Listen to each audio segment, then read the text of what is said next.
I have a question for you before we dive into today's episode. What do you think the difference is between a thought leader and a business owner? Well, today on the show, you are going to find out. Camille Campins-Adams, who is a best-selling author and a book coach, joins us on the show to break down what it really means to be a thought leader and the skills and mindset we need to step into that thought leadership role to gain more clients. Now, if you have been wanting to figure out more ways to be innovative and boldly share your expertise, then you don't want to miss today's conversation. Now let's get into the episode. If you have liked this conversation, make sure to like and subscribe so you never have to miss an episode. Hello, Camille. Thank you so much for being here. How are we doing? I am so excited to be here. Thank you for having me. I am really excited for this conversation because I do think I'm so interested to know more of just how business owners, the difference between a business owner and a thought leader, how business owners can step more into their thought leadership. And even before we kind of hop into that, I'm so curious to know more about your own journey into entrepreneurship, being an author, and what you learned about thought leadership within that. Oh my goodness. What a loaded question. There's so I know, sorry. Oh boy. So, you know what's funny? Life has a funny way of bringing you back full circle. When I was deciding what school to go to, right? It was I was in high school. I graduated valedictorian in my class, but I did that mostly because my mom was crazy on top of me. And she's like, you have to be top in your class. So I was like, whatever. By the time I had to go to college, I was so over it. And I was like, I'm just going to go get an easy, quote unquote, easy degree. And so I went to the University of Miami and I majored in entrepreneurship, actually never knowing I was going to be an entrepreneur. Isn't that hilarious? Yes. And so I went to UM in 2005. I didn't start my business until 2018. So it's that, I would have never called it, right? But basically what happened was I was thrown back into the workforce after being a stay-at-home mom for a while. Mm-hmm. And I was just tired of just being home, right? There's something so beautiful about being a homemaker, right? Is that right? Homemaker? I'm writer. And I'm that sounds funny to me all of a sudden. Yeah. And being home with two little boys at the time, they were driving me absolutely bonkers. I was like, I need an outlet. And so I went back and I got 2 part-time jobs. And then I quickly realized that that was not sustainable. And I was getting my master's degree in creative writing at the time because I've always loved writing. So I was like, let me go back to grad school. Let me get 2 part-time jobs while raising a 2 and 3-year-old. That's a really great idea. And so basically what happened was I realized I needed more freedom. I wanted more time freedom and I wanted more control of my day-to-day and really a greater way to impact people's lives. And so I decided to just start my business and I bounced around trying to figure out what it was that, where I was going to land, right? I wasn't really sure where I was going to land. And it wasn't until right after COVID that end of 2020, beginning of 2021, that I started book coaching. Mm-hmm. And that is where I have truly found my niche. It is what I'm extremely passionate about. I have since branched out into helping people with book launch strategies as well. Mm-hmm. But it took me a little while. And so I think I always called myself multi-passionate. I saw that about you too online, that you're multi-passionate. And it's really hard for us those of us who are multi-passionate to land on that one thing, right? That's going to keep us motivated and inspired and wanting to move forward and trek ahead when times get tough, because entrepreneurship has not been an easy road. I will not say it's been easy. Yes. Oh, I love that so much because it's so true. Life really does have a way of coming in full circle. You were already planting those entrepreneurial seeds, grabbing that major in college to now, you literally help people launch books, something that they have been wanting to do for such a long time. You help make that happen. And so I just love that so much. And so a question that I am really curious about is, as you are helping people writing their books, launching their books, how are you seeing the difference between a business owner and a thought leader? What are the major differences that you're seeing? So both can be considered experts, right? Yes. If you're a business owner, obviously you're some sort of an expert in whatever it is that you do, right? Mm-hmm. But I would say that a thought leader is really pushing the envelope, right? They're more innovative. They're thinking of more innovative strategies. They have insights that then they want to pass along to other people. So it's not just for them, it's not just about having that knowledge, right? You can be a plumber right? Like this is like, I guess maybe I'm watching too much of The Contrarian lately, but yeah, you could be a plumber, you could be like someone who has a restaurant, right? Like those are great businesses to have, and you can be very successful. But what about the knowledge that you've gained doing that? Are you actually sharing that knowledge and helping others learn and grow through that process of actually sharing that information? And so I think that's the difference between a business owner and a thought leader. Is a thought leader somebody who's consistently sharing their insights and sharing their knowledge. They're not keeping everything super close to the chest. They're not trying, they don't have a scarcity mentality of like, oh, if I share this, it's going to, impede on my growth. No, in fact, the more I share and the more that I help others, the more it helps me as well. And we all can grow together. And so it's this idea of the ships rise together. And so thought leaders are just they're cutting edge. They're sharing information online, and they're really showing up trying to help others in the industry as well.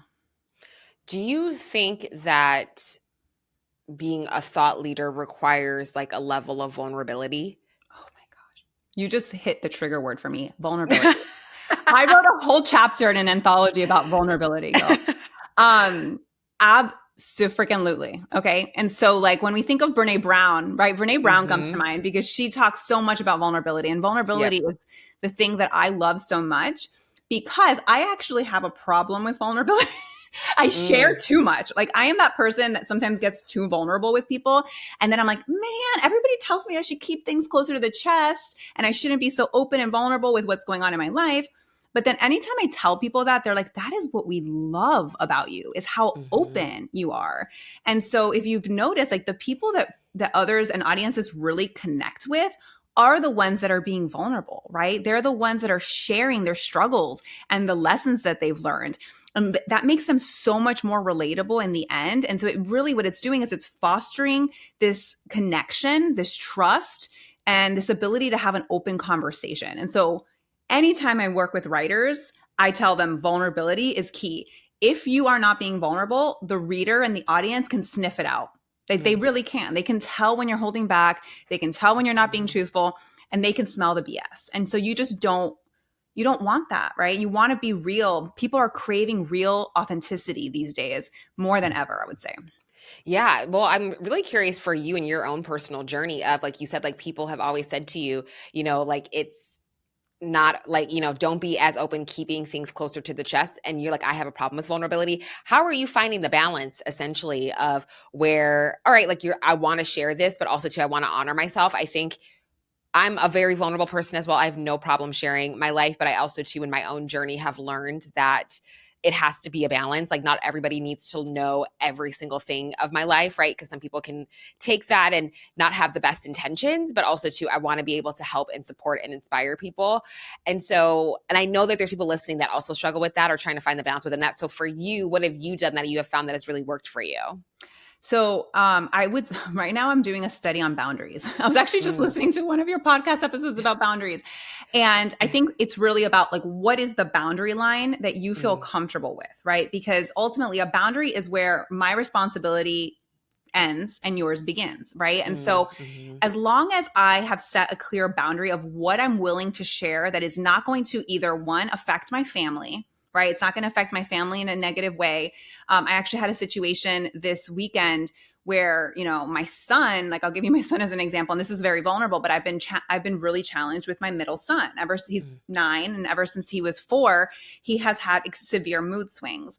And so, I've had to deal with that and cope with that. And sometimes I find myself almost opening up too much about it with certain people. And then I wish I would have held that closer in, and I wouldn't and when I say that, I mean more the specifics around what happened, right? The things he might have said or the exact things that might have happened. Like you can tell people, hey, you know what? I'm struggling with this, but you don't necessarily have to step on his boundaries, right? Like I wouldn't have to step on his boundaries by then also telling people personal things about him that then I can't take back. I don't know if that really makes it clear or not, but I think it really comes down to a boundary that you have to set in the sand. Yeah, no, I think that's such a great point that you can absolutely share your struggles, but you don't have to get into the specifics to where like you can be honest, but also to honor the people that are involved. And I love that you shared it in that way because again, you can honor yourself as a business owner, you can honor still your clients as you're sharing these different types of stories to really be able to connect with your audience. And I think again, a lot of people have that misconception that, you know, I'm a storytelling strategist, and a lot of people have that misconception that they have to share everything or things have to be very dramatic and this and that. And it's like, no, I think sharing pieces of your everyday life is what's the most powerful thing as a business owner, and that can help you grow as a business owner. And so I really just, I love that you highlighted that of us like really thinking about our boundaries. And I think a lot of the times when we notice that we have to put the boundary up, it can be really hard, but um, just a reminder of like, again, how is this going to affect me afterward, my mental health? How is this going to affect the people that are involved? And so I think that's a really great way for us to really just have a better idea of what we would like to share. And so do you think as business owners, because I do think this, I think thought leadership requires a different set of mindset and skills. And I do think in our industry, we require a lot more of that. Like all of us are so tired of seeing like the 5 tips to help you with XYZ, right? Like I really want to know what's going into, you know, the products and services that you offer. I really want to know your thoughts right now about entrepreneurship and what you really think in your industry. And so as a business owners, how do we start to shift our mindset in that to step more into that thought leadership role? Yes. So like basically you're saying, how do you get away from what everybody's doing, right? Like the status Yes. quo and actually pave a new way? Yep, exactly. And I think that just definitely requires a different level of thought and a different level of skill set that maybe business owners just haven't explored Mhm. yet. Yeah. And so, you know, what comes to mind when when you ask me that question is really how much time are we actually spending outside of our circle Mm, and allowing ourselves to be inspired, right? Inspiration begets inspiration, right? And mhm, so, in order for us, and this I think has been even a challenge for myself, right? Like, I know that I'm being called to do something different within my industry, right? Like, mhm, people are sick of hearing the same things about write your book in 90 days, launch your book and, make $1 million, like all the things that people are saying. And I've been feeling like, wow, I want to do things differently. And mhm, so I think what it requires is really stepping back, drowning out some of that noise, and allowing mhm, yourself to sit in silence and be truly inspired. Because a thought leader is somebody that's been inspired, right? Divinely mhm, inspired, or they have something that's coming through that's unique and different. And so they're creators. They're creating a new way. They're paving a new way. mhm. And so it's not about really looking to the right and looking to the left. What's this person doing? What's this person doing? But almost like having those blinders on and saying, okay, I'm going to center myself and I'm going to spend maybe some time in prayer or meditating or really just like with my journal and see what kind of inspiration is going to come through. What is it that is trying to pour out of me? And I always tell people this when they're writing too is allow yourself to have like stream of consciousness. You would be Mm, surprised at the things that come through for you. And for those who are believers or have some sort of a spiritual belief system, you can tap into source or you can tap into your God, right? Like, what is it that they're trying to tell you? What is it that's trying to come through and be birthed through you? Because mm, ultimately, I believe that we all have a purpose.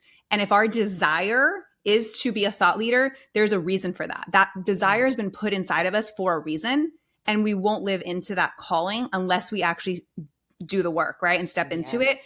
So if we can quiet ourselves enough and really listen to what's trying to come through, we can honestly create incredible, unique ways of doing things that have been done in a million different other ways that maybe are just outdated or don't work anymore.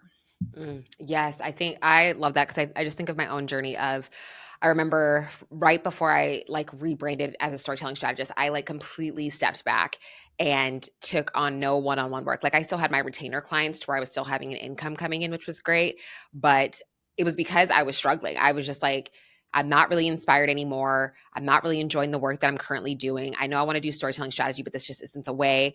And to your point of like just silencing everything so I could really collect my thoughts. And then I built an offer that I know nobody else offers, that I feel really confident and proud about, and have actually seen clients get the results that I have been wanting for so long that I had wanted.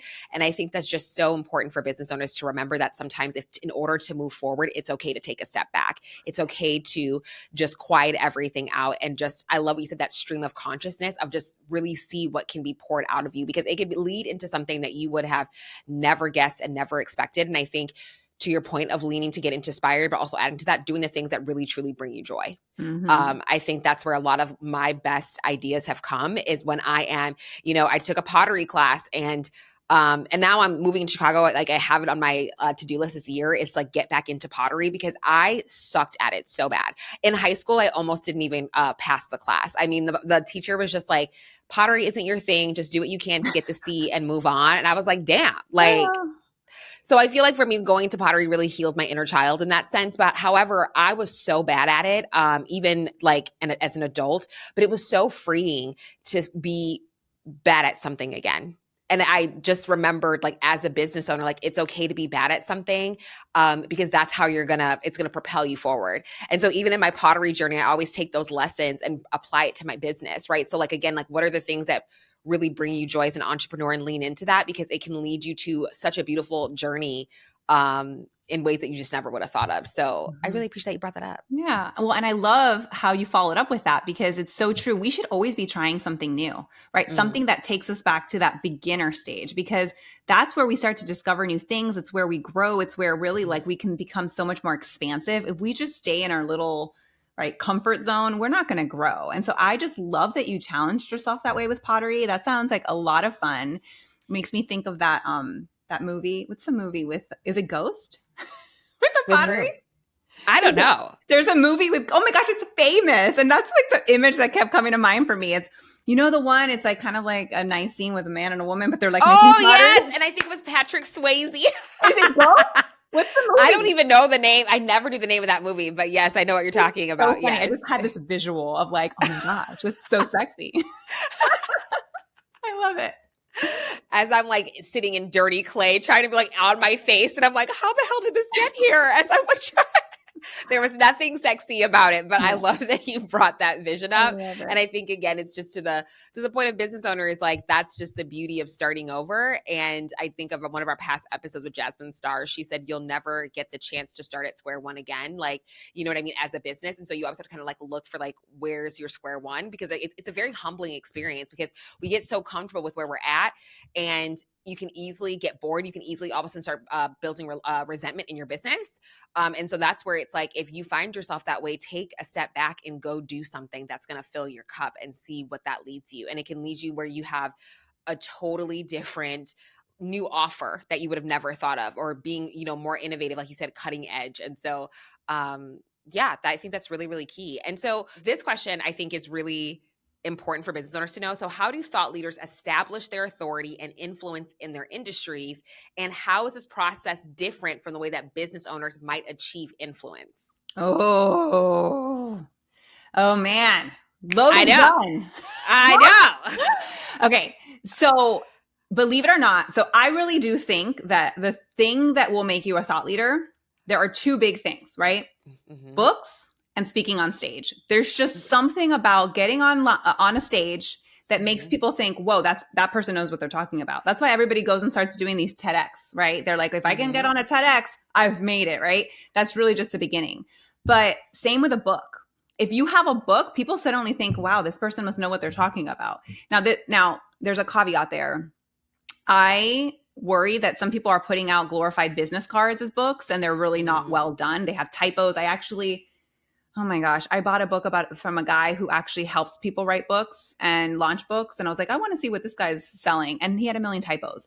That's not a good look, Yes. But so I think if you can write a really well done book that shows, like, one, that you're super professional and you know what you're talking about and you stand out, and you're not just writing a book that is like everybody else's other book, you are really making strides towards becoming a thought leader and proving yourself as a thought leader. I think a business owner really just cares about one thing: having a successful business with sales. right? And a thought leader, yes, you want to sell, but some thought leaders don't even really have a lot of offers. Like they're making money off of their books, they're making money off of interviews, they're making money off of speaking on stages. So thought leaders don't necessarily, like if you think of Brene Brown is super famous for the books she's written and the work she's done on vulnerability and the research that she's done. So it's about her knowledge, how she's sharing that knowledge, and how it's being transferred in the form of books and in the form of speaking. So I think those are the two big things. Business owners do not have to get on stage. Business owners do not have to have books. Business owners just have to be able to run a business successfully and bring in sales. That's pretty much the gist of what they're doing. But thought leaders are really amplifying their voice, amplifying their message, and rising above the tide, way above. Like you have like, if you can think of like the tide, business owners are just kind of here floating, but thought leaders are really kind of rising above and trying to lead the way for everybody else to follow. Yeah. And I do think, and I love that you brought up that point, and I do think, business owners are leaning more into thought leadership because like I speak on stages, you know what I mean? Like at conferences and stuff to really establish that authority. Okay. So then a business owner who wants to establish themselves as a thought leader and have a balance between sales and getting on stage and writing books is basically, it's really their strategy, right? Like what is the ultimate goal? So is the ultimate goal to grow your business? Is the ultimate goal to be an innovator? Okay. So what are the ways that you would say that business owners can really, like you mentioned, obviously books and speaking, but also too, what are other ways that we can really infuse the two together of like being a thought leader, being innovative, being, just more of that where you are inspiring others, but then also to not losing that essence of like running a business? Yeah. So what you're trying to do is you're trying to bridge the gap and blend thought leaders and business owners, because there's been kind of like a bigger, divide between the two up until more recently. And I think a lot of what's changing the atmosphere right now is social media and technology, and the fact that we are more easily able to reach broader audiences than ever before. So back in the day, I would say that speaking on stage and writing books was the way to become a thought leader, right? Because that is what was available to us. There really weren't as many options, right? Social media wasn't around, podcasting wasn't around. It was just limited. And so you had to go through this long, arduous process to becoming this thought leader, because even getting a publishing deal back in the day was way harder than self-publishing is today. So now it's so much more accessible for business owners to say, hey, you know what? I want to step into this role of thought leader where people can see me as that go-to person and I can be innovative, right? And that level of innovation doesn't have to be as great as it is for some other thought leaders, right? Like where you're coming up with something completely new, like think Mark Zuckerberg, right? Facebook is like this whole new thing. It's not necessarily about creating something completely new, but maybe changing things and tweaking things enough to make it new and more innovative, right? And so I would say, like podcasting, like we're doing here, and getting your name out and really speaking on different platforms is really a huge way to do this. It could be on Instagram Lives. It can be on YouTube. It could be just like leveraging other people's audiences to get your message out. But really, it's going to be all about visibility, right? So thinking about how are you becoming visible? If it's not through a book, and if it's not through speaking on stage or through a TEDx or big conferences or conventions, you can start small. You can do workshops, like local workshops work, speaking at schools or speaking at local groups, depending on who your audience is, works really, really well. And then, leveraging social media. My social media is never like my go-to answer, just because I am not super present on social media, because like I have a love-hate relationship with social media myself, but it works, right? Like I still have to tell my clients, use social media, leverage social media, because it works. And that's what's going to help you get your message out there. So you can consider blogging if you prefer writing to speaking, but really people want to see your face. People want to see you on video. And so yes, podcasts do really well, but most podcasts nowadays also have YouTube channels where you can see people and actually, engage with them at like that next level. So I don't know if that answers your question, but I would say that really it's just about amplifying the message. Yeah, no, I think that's a good point. And something that I'm really curious about, obviously as AI and technology has just transformed so drastically over the past few years, how do you see thought leadership essentially being in the next 5-10 years?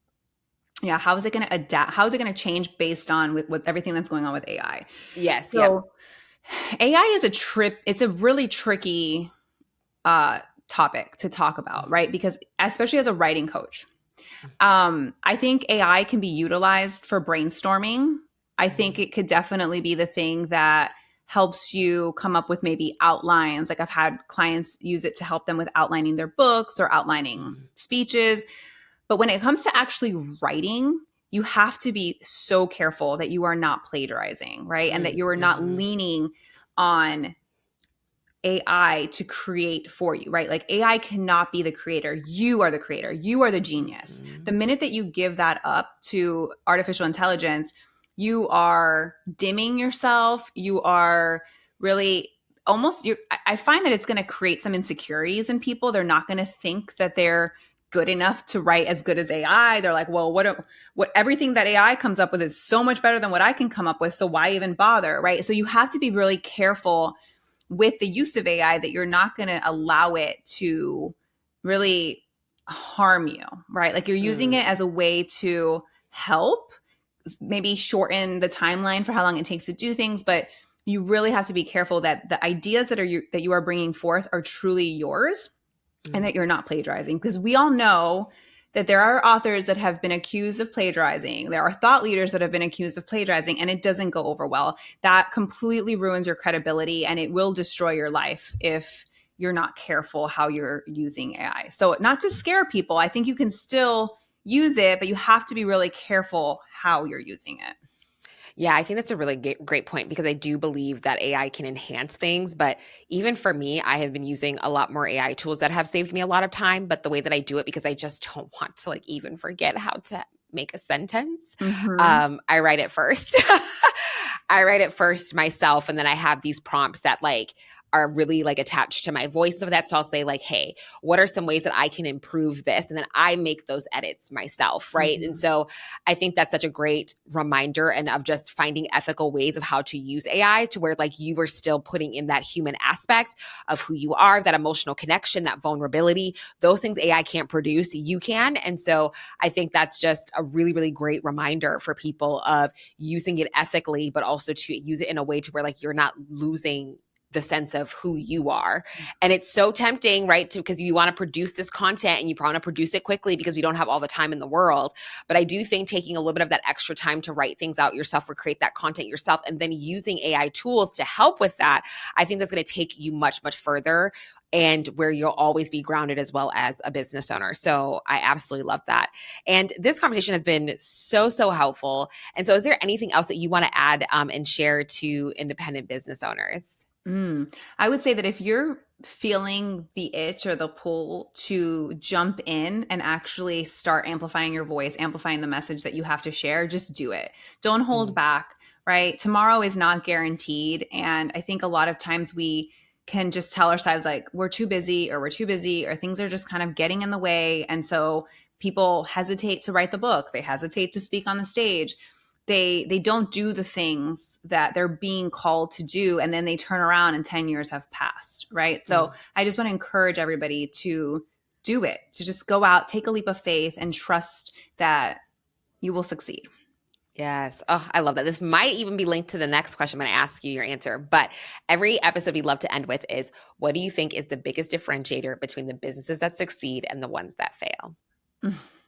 Perseverance. I would say I can't tell you the amount of times I felt like giving up. Business ownership and entrepreneurship are so challenging emotionally, physically, in so many ways, because really you're not just showing up to work and having someone tell you what to do every day. Like you are the creator, you are generating the revenue, you are creating the content. And yes, you can grow a team, but you have to continue to show up, because let me tell you, growing a team comes with its own challenges too. Yes. Yep. So it's just the perseverance and just belief in yourself so you can keep going even when times get tough. Yes. Oh, love that so much. Well, Camille, thank you so much for this conversation. And for those who want to connect with you, where can we find you? How can we support you? So I was going to give you a free gift that you can include if you want in the comments. We will. Yes. We'll absolutely put it in the show notes. Okay. Yes. I was going to say I have a couple free gift options for your audience that you guys can pick from, but you can just find me on CamilleCampinsAdams.com, which I know is a mouthful, but we'll drop the freebie because I have a couple different options to help you write a book and really think about vulnerability and storytelling so that you can actually turn your business story into a best-selling book. Oh, love that. Well, thank you. Thank you so much, Camille, and for everybody listening. Until next time. That ends our episode of the Independent Business Podcast. Everything we've discussed today can be found at podcast.honeybook.com. Head to our website to access for show notes, relevant links, and all of the resources that you need to level up. And if you've enjoyed today's episode, be sure to subscribe to the podcast to make sure you never miss our future content. Drop us a review and leave our guests some love on social, and thank you again for listening.